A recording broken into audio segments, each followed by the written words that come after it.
राधे राधे आप सभी को। चलिए आज की कहानी शुरू करते हैं।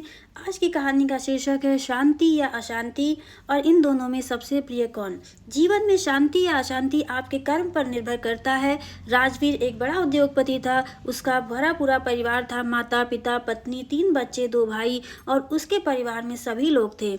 एक ही बड़ी सी बिल्डिंग के अलग अलग हिस्से में सारे भाई रहते थे। तीनों भाइयों का अपना अपना उद्योग था, परंतु इतने धन के बाद भी खुशहाली नहीं थी। उसका मूल कारण उनकी जीवन शैली एवं भौतिकवाद था। वे सदैव तुलना करते रहते, किसके पास क्या है, मेरे पास अच्छा है या उसके पास अच्छा है। यह केवल घर परिवार की बात नहीं थी, बल्कि पूरे समाज का यही हाल था। सोशल मीडिया के युग में खुश रहना उतना आवश्यक नहीं है, बल्कि हम बहुत ज़्यादा खुश हैं, आनंदित हैं, सुख विलासिता में हैं, यह दूसरों को दिखाना जरूरी है।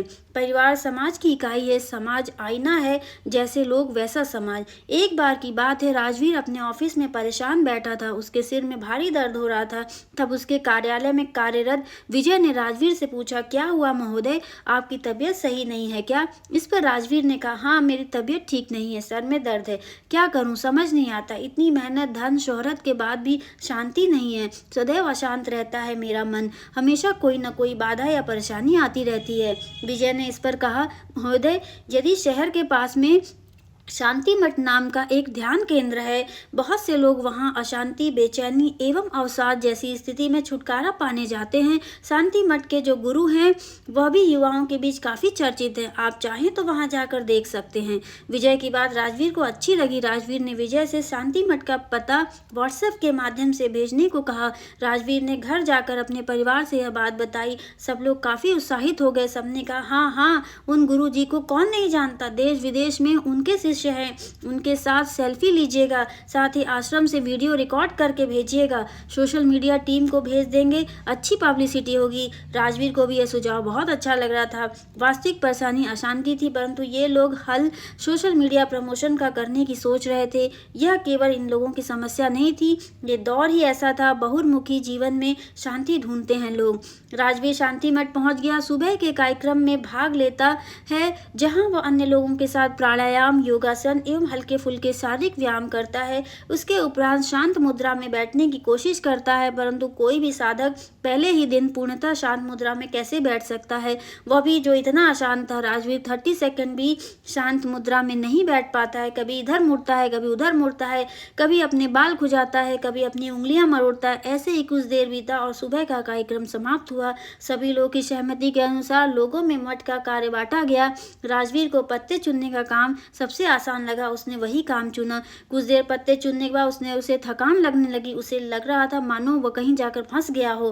फिर वह फोन निकालकर मठ के वीडियो बनाने लगा और अपने घर वालों को एवं सोशल मीडिया टीम को भेजने लगा। वीडियो भेजने के बाद वह खाने की प्रतीक्षा करने लगा। उसे अब यहाँ आकर पछतावा हो रहा था। वह सोच रहा था, पूरा एक दिन बर्बाद कर दिया मैंने। मैं यहाँ आया हूँ, दूर दूर तक शांति की कोई बात नहीं, अपितु अशांति और बढ़ रही है। गुरुजी से बात हो जाती तो समाधान लेकर चला जाता। यहाँ न जाने लोग इतना नीरस जीवन कैसे जीते हैं। सुबह उठकर व्यायाम, फिर ध्यान, खाना भी नहाने के बाद मिलेगा, वह भी केवल 2 बार। साधारण भोजन, साधारण कपड़े, आपस में बात भी इतनी कम करते हैं। क्या करेंगे ये लोग इतनी शांति लेकर। जैसे तैसे दिन कटा और शाम हो गई। अब एक एक करके गुरुजी से मिलने का समय आवंटित हुआ। जब राजवीर की बारी आई तो वह जाकर बाबा के चरणों पे गिर पड़ा।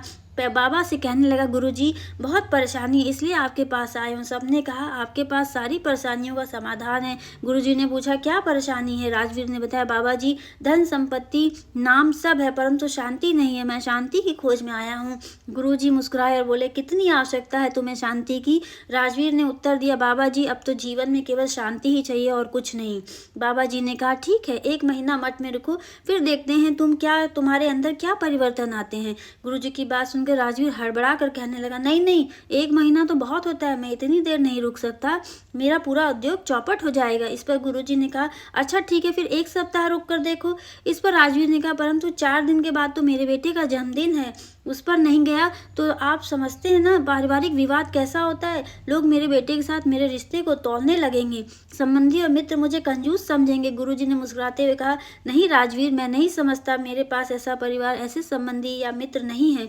तब राजवीर कहता है, अरे गुरुजी, अच्छा ही है आपके पास परिवार नहीं है, शांति तो है कम से कम। इस प्रकार परिवार के चक्कर में तो सारी शांति ही अशांति में परिवर्तित हो गई। यह सब सुनकर बाबा जी राजवीर से पूछते हैं, यदि शांति इतनी चाह है तो परिवार का अशांति का कारण क्या है, तो इस परिवार को छोड़ क्यों नहीं देते। इस पर आश्चर्यचकित होकर राजवीर ने कहा, ये कैसी बात कर रहे हैं गुरुजी आप, फिर लोग क्या कहेंगे, दुनिया क्या कहेगी, मेरी इतनी इज्जत है, इतनी मेहनत से मैंने इतना कमाया है, मैं इसे नहीं छोड़ सकता। गुरुजी ने फिर से प्रश्न किया, तो फिर परिवार में शांति एवं सामंजस्य बनाने का प्रयास क्यों नहीं करते। उत्तर देते हुए राजवीर ने कहा, बाबा जी, सब अपने मन के मालिक हैं, मेरे भाई मुझसे जलते हैं, मेरी पत्नी केवल अपने मायके के बारे में सोचती है, सब दूसरों को दिखाना चाहते हैं, घर की शांति के बारे में तो कोई सोचता ही नहीं, परिवार में कभी शांति हो ही नहीं सकती। आईना दिखाते हुए बाबा जी ने तीखे शब्दों में कहा, तुमने कहा तुम्हारा परिवार तुम्हारे लिए अशांति का कारण है, परंतु तुम उसे छोड़ भी नहीं सकते। तुम कहते हो कोई परिवार की शांति के बारे में नहीं सोचता, और तुम स्वयं ही अपने भाई एवं पत्नी की बुराई कर रहे हो। तुम कहते हो कि बाकी सब लोग केवल दूसरों को दिखाना चाहते हैं, परंतु तुम अपने परिवार को इसलिए नहीं छोड़ सकते क्योंकि लोग क्या कहेंगे। क्या यह दूसरों को दिखाने के लिए नहीं है। मनुष्य का परिवार के साथ रहने का कारण केवल परिवार के प्रति उसका स्नेह एवं उसकी कर्मबद्धता होनी चाहिए, परंतु तुम्हारा यह कारण नहीं है। तुम्हारे सारे प्रश्नों के उत्तर भी तुम्हारे पास हैं, फिर तुम्हें मुझसे क्या चाहिए। बाबा ने तीखी बातें सुनाकर बड़ी दृढ़ता भरे शब्दों से राजवीर से कहा, बस मैं शांति चाहता हूँ गुरुजी, बाकी सब तो मेरे पास है। गुरुजी ने उसकी मूर्खता पर हंसते हुए कहा, ठीक है, जब मिल जाए शांति तब मुझे भी बताना कि बिना अशांति को छोड़े तुम्हें शांति कैसे मिली। राजवीर आज के मनुष्यों का ही रूप है। अब हम सबको अपनी अशांति का कारण मालूम है, परंतु हम उसे छोड़ना नहीं चाहते। शांति के लिए हम सब तरसते हैं और तरसने का दिखावा करते हैं, परंतु उसके रास्ते पर कोई चलना नहीं चाहता। दुनिया में दिखावा इतना बढ़ गया है कि आज लोग अपने दुख एवं परेशानियों की भी प्रदर्शनी लगाते हैं। लोग केवल दिखावा करना चाहते हैं। हमारे पास दुख और परेशानियाँ इतनी अधिक हैं, परंतु कोई भी हल नहीं सुनना चाहता और बताने पर कोई उस रास्ते पर चलना नहीं चाहता।